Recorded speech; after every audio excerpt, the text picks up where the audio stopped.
Karen Donovan with the Donovan team, bringing you another episode of Keeping in Tune with the Market, designed to bring relevant real estate information to buyers, sellers, and realtors to help you keep in tune with the market. Hi, this is Karen Donovan bringing you another episode of Keeping in Tune with the Market. Today, we're going to be talking about 5 terms that first-time home buyers must know before going out to look at their first house. Stay tuned.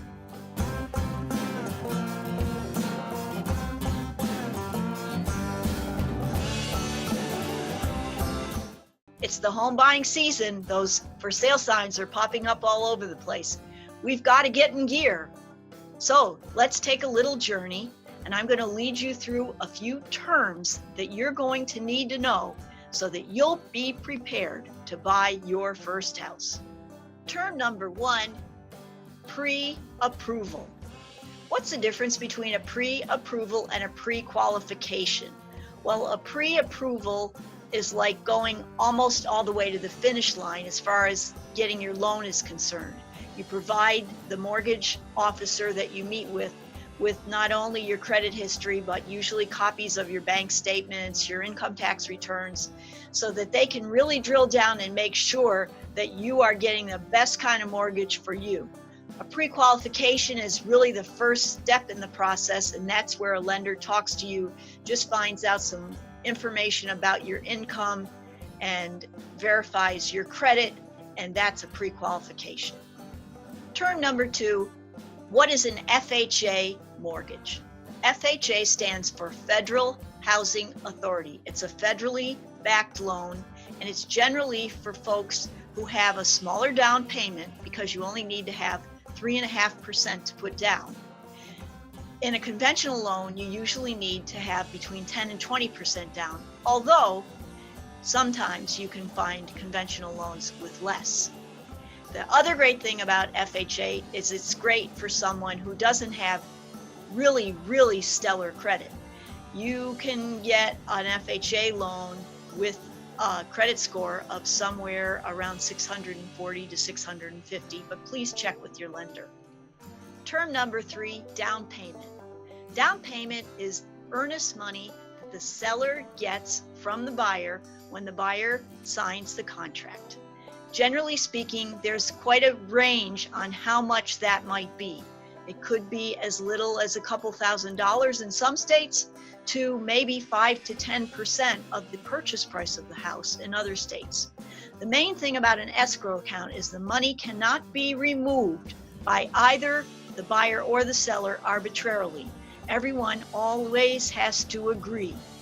And most of the time, the sale goes through, and then the escrow money goes to the seller as part of the total down payment. Term number 4, appraisal. Many people don't really know what an appraisal is. It is where there is an authorized appraiser from a third-party source who goes out to value the property to see if the bank is taking a good risk or a not so good risk on loaning money based on the value that they feel of the property. That's determined by other comparable sales in the neighborhood, as well as the condition and location of the subject property. The appraiser looks at the property, inspects it, and then goes back and does many calculations and fills out a big form that's probably anywhere between 5 his computations, and determines whether or not the house appraises. Now, if a buyer or a seller doesn't agree with what the appraiser said, they could still go through with the deal by putting in extra money or by accepting less money in the transaction. That's something that you would have to work out between the buyer and the seller and the realtors. Term number 5, closing costs. We're almost at the finish line.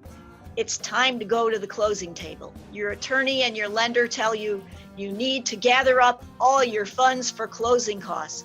Oh my gosh, when they tell you how much it is, you almost have a heart attack.